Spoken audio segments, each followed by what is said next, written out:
Stop. Everything. You've been deceived. Everything you've heard about quantum leaps, manifestation, the law of attraction, it's just the tip of the veil. You're trying to change your reality using the wrong tools. Why? Because no one told you what Thoth, the master of hidden wisdom, has known for millennia. The true power isn't in what you think. It's not in what you feel. It's not in how much you visualize or focus. The true power is hidden in a vibrational code that few know, a secret so ancient it's been kept from the masses for centuries. And I'm going to show it to you now. But listen carefully. What you're about to hear in this video isn't something you'll find in self-help books or in the most popular manifestation videos. It's a direct call to those who are ready to break free from the cycle that traps 99% of people.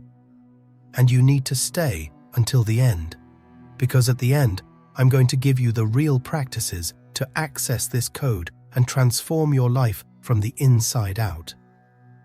If you've made it this far, it's because you were called, so take a deep breath, because the journey starts now. If you grow yourself to the size of the infinite, you will no longer be mortal, knowing yourself as united with the all. When we talk about Thoth, we're not just mentioning an ancient god or a mythological figure buried in Egyptian myths. We're talking about a living symbol of timeless wisdom, a principle that has crossed centuries, civilizations, occult traditions, surviving the forgetfulness imposed by empires and institutionalized religions. Thoth represents what beats at the heart of all true transformation, the knowledge of the mind as the origin of everything. Not a metaphorical origin, not a philosophical origin, a literal, real, vibrational origin. Because for Thoth, the universe is not an external thing waiting to be manipulated by us. The universe is not out there, separate, ready to be bent to our will. The universe, in the Hermetic view, is mental. It's pure mind. It's a living field of consciousness, of which we are all expressions. This understanding cannot be confused with the modern notion that you just project positive thoughts and the universe delivers a result like some kind of genie in a lamp. Thoth didn't teach that reality is a shelf of ready-made possibilities for consumption. He taught that we are the field. We're not just temporary visitors on this plane. We are an inseparable part of the very fabric of the real. And this awareness is the key that opens doors no modern technique, no matter how sophisticated, can reach. Because it doesn't depend on manipulation. It depends on awakening. Imagine for a moment the vastness of the cosmos, stars being born and dying, galaxies colliding, black holes swallowing light. Imagine the infinite complexity that vibrates at the quantum level, where particles appear and disappear, existing in multiple states at once. Now imagine that all of this, absolutely everything, is sustained by a single essence. Mind. Not the human mind, limited, conditioned, anxious. But the mind with a capital M, what the Hermetists called the All. This All is not a mythological figure. It's not a big bearded god sitting on the clouds. It's the infinite intelligence pulsing through all things, including you. And Thoth, millennia ago, was already pointing to this truth, long before any modern lab confirmed that the observer influences the observed, long before any spiritual trend popularized the term quantum leap. The lost knowledge of Thoth leads us to a devastating and liberating understanding at the same time. There is no real separation between you and the universe. There isn't a field of possibilities out there, waiting for you to visualize hard enough to collapse it. You're already inside it. You already are it. This understanding is not a pretty metaphor. It's a call to absolute responsibility. Because if everything is mental, if everything is born from consciousness, then everything you experience is not just happening to you. It's happening through you. And that changes absolutely everything. What does it mean to directly access the all? It means that instead of looking at reality as an external painting to be manipulated, you start to recognize that you are simultaneously the painter, the paint, the canvas, and the image. What you think, feel, and vibrate doesn't just affect reality. It emerges from the same source that generates all reality. This is the deepest level that Thoth reveals. The human being is not a spectator trying to interact with an external universe. He is a direct manifestation of the universal mind, a microscopic reflection of the all in the microcosm of existence. That's why, while quantum change practices work on subtle layers, intention, emotion, focus, repetition, Hermetic teachings dive straight into the core of existence. It's not enough to want to vibrate differently. You have to recognize who you really are before any attempt to vibrate. Because if you see yourself as a small self trying to affect a big universe, you'll inevitably be stuck in separation. And where there's separation, there's conflict. Where there's conflict, there's resistance. And where there's resistance, there's no flow. The deceptive mirror of emotions. The hidden secret within the principle Thoth reveals isn't something that can be understood just through logic, nor just through the excitement of emotions. Here we enter a layer that even escapes modern perceptions of spirituality. Because in the popular world of the quantum leap, the promise is seductive. Feel good, keep your vibration high, cultivate positive emotions, and the universe will respond. Sounds simple, right? But here's where the trap lies. The true Hermetic initiate understands that emotions are not the cause of change. They're the effects. They are echoes, reflections, surface waves of something that vibrates much deeper. And anyone stuck in these reflections is, without realizing it, trying to change the world by only looking at the mirror. Imagine a hall of mirrors where every surface reflects not only your image, but also your emotional states. Joy, sadness, anger, fear, euphoria, hope. You move around, trying to adjust each reflection, trying to make them all look beautiful and aligned. But with every step you take, new reflections appear, distorting, multiplying, slipping out of your control.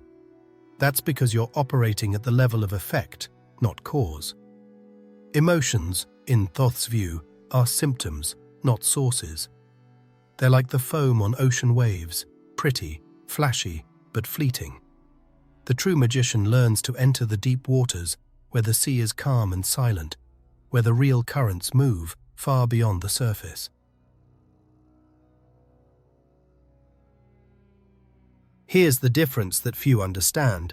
While many seek to manipulate emotions to reach a desired vibration, Thoth teaches to sustain states of being anchored directly in consciousness. It doesn't matter if you feel fear or joy in that moment. What matters is who you are behind the feeling. That state of being is not emotional. It's vibrational. It's the silent quality that emanates from you when you're not trying to perform, when you're not trying to convince yourself of anything. It's pure coherence, naked presence, the untouched core beneath what's passing through the outer layers. This is a profoundly transformative point because it pulls you out of the illusion that you need to be happy or positive for something to change in your life. No, what you need is to be coherent. You can cry and still be aligned. You can feel pain and still be deeply anchored in being. Because it's the underlying vibration that commands the field, not the momentary emotions. Emotion is flow. Essential vibration is structure. And the magician doesn't act only in the flow, he acts in the structure. This is the level where true transformation begins to happen. And now, going even further, we find another powerful aspect that Thoth brings to light, the role of the body. That's right. While many modern practitioners believe it's enough to vibrate with the mind, Thoth reminds us that the body is not a disposable accessory. It's the living temple where alchemy takes place. And if the body isn't actively participating, no true manifestation can be sustained. For Thoth, the body is not just flesh and bone. It's a dense, energetic field, a sacred instrument that needs to be tuned to play the right melody. Conscious breathing isn't just a relaxation technique. It's a portal to align body, mind, and spirit. Food isn't just physical fuel. It's material vibration that directly impacts the energetic state. Movement isn't just exercise. It's cosmic dance. It's the body's language communicating with universal forces. Without this care for the temple, any mental effort remains floating in subtle spheres, without landing on the physical plane. And it's precisely why so many people studying spirituality feel frustrated. They accumulate knowledge, accumulate visualizations, accumulate techniques, but don't realize they're ignoring the very soil where the seed must be planted. Embodied alchemy is not symbolic, it's not theoretical. It happens in the blood, in the breath, in the heartbeat, in the simple gestures of daily life. When you walk, you're vibrating. When you eat, you're vibrating. When you breathe, you're vibrating. The entire body is a living field of constant communication with the all. Ignoring this is like wanting to play a symphony only with the sheet music, without the instruments. And Thoth, as the master of hidden knowledge, knew that the true magician is the one who honors not just the invisible, but also the visible. Not just the mental, but also the physical. Not just the subtle, but also the dense. This point is vital because it reveals a truth that even advanced practitioners often overlook. It's not enough to want to change vibrationally if the body remains intoxicated, if the breath remains stuck, if the gestures remain disconnected. Manifestation is not just a game of intentions. It's an integral dance between spirit and matter, between heaven and earth, between the subtle and the dense. The magician who understands this doesn't settle for occasional meditations or quick-hit affirmations. He enters the path of real alchemy, where every part of the being becomes part of the process. But there's an even subtler component, something that escapes even the most trained eyes, something that hides not just on the surface of practices, but in the most intimate folds of consciousness itself. That's where Thoth points to a mystery that challenges even the oldest seekers. Silence as the ultimate code of power. This mystery that Thoth points to is silence. Not ordinary silence, not just the shutting off of external words, but deep silence. The silence that dissolves internal noise. We live surrounded by commands, motivational phrases, daily affirmations, mantras repeated to exhaustion. The modern age has taught us to fill every space with sound, every thought with intention, every emotion with direction. But Thoth, since ancient times, was already teaching that true power doesn't come from multiplying words, but from their absence.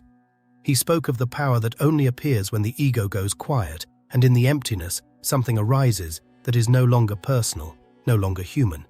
It is universal. Imagine yourself walking through a silent forest. There are no voices, no thoughts, no noise, just you and the earth's breath. This state of silence is what Thoth called the ultimate code, because it's in silence that you begin to hear the all. The ego is noisy. It demands, it wants, it pushes. But universal consciousness is silent because it doesn't need to prove anything. When you enter this space, you're no longer trying to manifest results by force. You are aligned with the flow, and in that alignment, doors begin to open effortlessly. True magic doesn't come from command, it comes from fusion. And that fusion only happens in the empty space where the mind no longer needs to control. The modern quantum leap tries to rush results. How can I manifest faster? How can I speed up my reality? That urge is already a trap. Because time, according to Thoth, is a creation of the mind, a projection that keeps us hypnotized, always trapped between memories of the past and projections of the future. The Hermetic initiate learns to act outside that flow. He doesn't desire results tomorrow. He doesn't torment himself over what has already passed. He anchors himself in the eternal now, in the space where all possibilities already coexist. The now isn't just the present moment on the clock. It's the eternal field where everything pulses at once, where all versions of you already exist, where all realities are already available. And it's in this space, and only in this space, that true transformation occurs. When you enter the now, time collapses.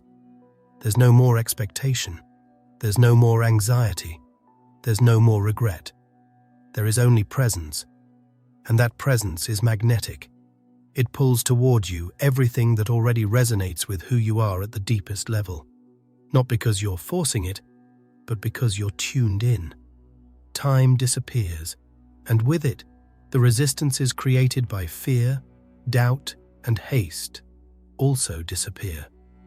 It's in this place that the real leap happens. Not the trendy quantum leap, but the ontological leap, the one that changes who you are and therefore changes everything around you. But how, then, do you access this reality? How do you break free from the prison of time? How do you cross the portal of silence and reach the space where the true self dwells? Thoth said that the path is hidden in something so simple and so profound that most people overlook it.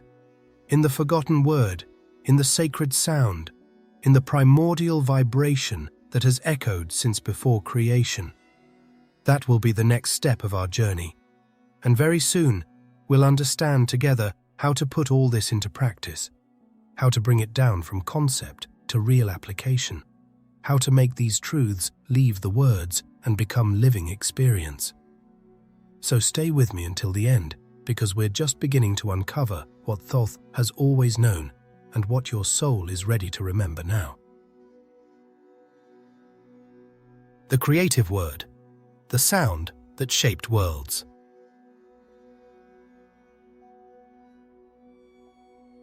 This next step leads us directly to the creative word, what Thoth called the primordial sound, the original vibration, the living word. We're not talking here about words thrown to the wind or phrases memorized without emotion. We're talking about the sound that shapes worlds. The modern quantum shift tries to work with thought, mentalization, visualization, creating mental images and emotions to achieve results. But Thoth, long before any modern concept, was already teaching that there is something even older and more powerful, the word, the sound, the name. Because in the beginning, before any form appeared, there was sound. And that sound wasn't just a physical vibration, it was a cosmic vibration, a living pattern that sustained the entire structure of the real. When Thoth spoke of the word, he wasn't just talking about the act of speaking. He was talking about the vibration of aligned intention, the voice charged with consciousness, the word spoken in a state of unity with the all. It's not about repeating empty phrases. It's not about declaring wishes out loud, hoping the universe listens. It's about resonating. Imagine that each of your cells is an instrument, that your entire body is an orchestra, and that when you speak a word with true presence, you're not just talking. You're vibrating in unison with the forces that sustain reality. This is the secret many have lost over time. The right sound in the right tone coming from the right internal space can move vibrational mountains. The true name in the Hermetic tradition is not just a label, it's a pattern of energy. When you speak your true name, you activate not a social identity, but an energetic signature that vibrates at the core of the universe. This knowledge was passed down in occult schools, guarded by initiates, protected in ancient texts. Why? Because sound has the power of creation and destruction. A word spoken out of alignment is just noise. A word spoken in alignment can open portals, dissolve blockages, reorganize entire fields of energy. The creative word is not a technique. It's a state of being. That's why it's not enough to just know the right words. It's no use memorizing mantras or repeating affirmations. If your internal vibration isn't coherent, the words will come out hollow, devoid of real power. Thoth knew that the word only becomes creative when it comes from a place where the ego is no longer holding the baton. When you don't speak to prove, to control, to get. When you speak because you are. That's the sound that shapes worlds. The sound that comes from being, not from wanting. And even so, even with this precious knowledge, there's a final threshold that must be crossed, without which all this power remains locked away. That threshold is detachment. It's no use planting, it's no use watering, it's no use tending the soil if, deep down, you're obsessed with the sprout appearing exactly when and how you want. The true Hermetic leap is not about control. It's not about pulling the reins of the universe until it yields. It's about letting go. It's about planting the seed, caring for the soil, offering your loving attention, and then simply trusting. Because the modern mind wants to hold on to results. It wants guarantees. It wants proof. It wants linear paths. But the initiate of Thoth knows that this creates vibrational tension, and tension blocks the flow.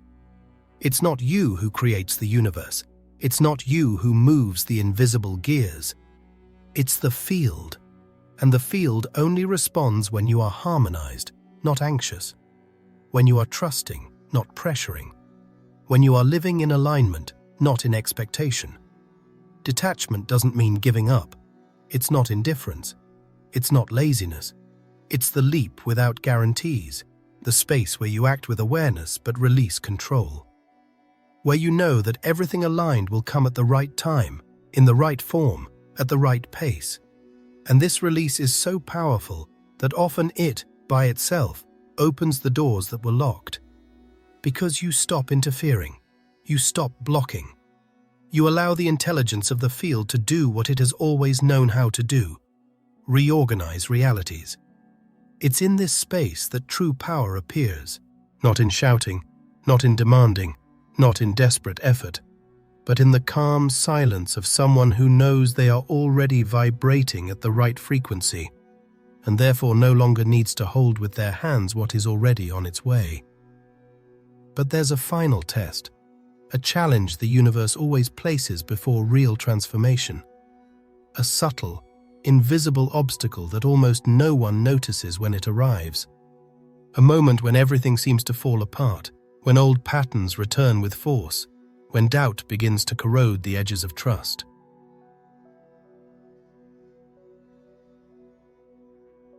The Code of Thoth, transcending the quantum shift, and how to apply it.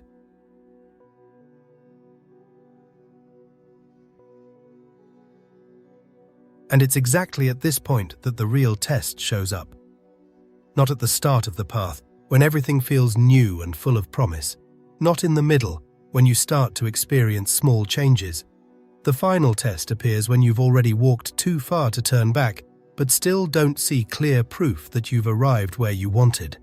It's in this space of silence, of uncertainty, of apparent emptiness, that the old self starts to whisper. It doesn't come screaming. It comes subtly, saying things like, "This isn't working. You're fooling yourself. It would be better to go back to what you knew." It brings up old fears, old pains, old reactions. You start noticing old patterns returning. Situations you thought you had overcome, emotions you believed were already resolved, thoughts you thought you had left behind. Thoth teaches that this moment is not a mistake. It's not a sign of failure. It's the breaking point. It's the point where most people fail because they believe that the return of old patterns means the transformation didn't work. But in reality, it's the moment when the system is being tested. The universe needs to see if you're really vibrating in the new identity or if you were just rehearsing. Because when you're tested, there's no immediate proof, no external guarantees. It's you with yourself. The initiate who understands this doesn't panic when old fears come back. He doesn't interpret challenges as punishment. He understands that he's crossing the threshold, and that the real leap only happens when he holds the new self, even without visible evidence. This is the dividing line between those who break the cycle and those who stay stuck forever. Because it doesn't matter how much you know, how much you've studied, how many courses you've taken, how many techniques you've tried. If you don't cross this threshold, holding the new self in the absence of proof, you will inevitably be pulled back into the old vibrational field. This is where many give up. This is where many start negotiating with themselves. Oh, maybe it's not the right time. Maybe I need more preparation. Maybe this works for others, but not for me. These voices don't come from your true self. They come from the old matrix that wants to pull you back to the familiar zone. And this is where Thoth's code reveals itself in its purest form. Thoth doesn't call you to just be another manifester, someone trying to bend the universe by the force of your intentions. He calls you to be something much greater. He calls you to be a living spark of the all, a coherent reflection of the universal field. When you embody this truth, when you stop trying to produce change and simply become the change, reality starts to reorganize around you. Not because you forced it, but because you became a point of coherence within it. You begin to vibrate so aligned that everything that doesn't match this new frequency simply can no longer sustain itself. This transformation doesn't happen in theory. It doesn't happen in books, in lectures, in videos. It happens in daily life, in living practice. That's why, now that we've reached the climax of this journey, it's time to talk about how to apply all this. Because knowing without living transforms nothing. Knowledge only becomes power when it turns into embodied action. Practice 1. Vibrational silence. Stop today, even if it's just for 5 minutes. This isn't just sitting and waiting for time to pass. This is a deep act of alignment. Go to a quiet space where you won't be interrupted. Turn off your phone, close the door, leave the world outside. Sit comfortably, close your eyes, and just be there. Feel the weight of your body resting on the chair or the floor. Feel the air entering and leaving your nostrils. Notice the sounds around you without trying to change them. And then, release all mental commands. No prayers, no requests, no visualizations. Just feel. You are here. You are already part of the all. This small act, repeated daily, will begin to dissolve internal anxiety. That feeling that you need to chase, control everything, fix everything. Because in the silence, you start to realize that you are already connected, that you are already included in the greater flow. And when this realization takes root, something magical happens. You stop chasing and start attracting. The outer world starts to respond to your state of being, not to your desperate effort. Practice 2. Conscious word. Choose a single word that represents the new state you want to hold. For example, peace. But it's not enough to mechanically repeat, I am peace, I am peace, I am peace. The secret here is in the feeling that accompanies the word. Start by choosing simple moments in the day. Washing dishes, walking, showering, waiting in line. Instead of letting your mind wander, bring the chosen word into your awareness. Murmur it softly, or just repeat it inside yourself as if you're cradling your inner energy. Not like someone begging or trying to convince the universe, but like someone tuning an instrument. Imagine that your body, your cells, your energy, everything begins to vibrate in sync with that word. When you do this with true presence, this practice starts to change your automatic reactions. Situations that used to irritate you are absorbed with more calm. Moments that would generate anxiety are crossed with more lightness. And without realizing it, you start to emit a coherent vibrational field that directly impacts people, environments, events around you.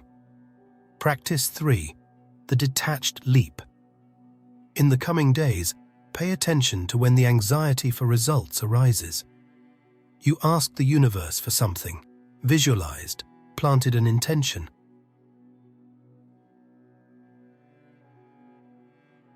And now the mind wants proof, wants signs, wants quick answers. When you notice this urge, stop immediately. Take a deep breath. Place your hand over your chest. Feel your heartbeat and say internally, I let go. Not like someone giving up, but like someone trusting. This practice is not passive. It is active in detachment. When you let go, you are telling the universe, I trust the alignment of the field so much that I no longer need to watch, demand, or control. This act breaks cycles of self-sabotage because vibrational anxiety creates exactly the opposite effect. It creates tension, and tension blocks. But when you let go, the field opens. This doesn't mean standing still doing nothing. It means acting from a space of trust, not fear. Doing what's within your reach, but without clinging to the control of what's outside. This kind of detachment transforms your relationship with time, with results, and with life itself, because you start to be moved by coherence, not by lack. If you've made it this far, it's not by chance. Write here in the comments, I accept Thoth's call. I want to see who are those ready to cross the veil and truly break free from the patterns that hold you back. I will read them all, and together we will strengthen this powerful current. Oh, and if you want to help the channel more directly, so I can bring even more transformative content like this to spread out there, take a look at the contribution access available here on the channel in the first pinned comment. Together, we can make this message reach many more seekers like you. And heads up, I've set aside a special video waiting for you at the end. Don't leave yet. Click on the video that's showing up on the screen so we can meet there and continue this journey, because it will take you even deeper into what we started here.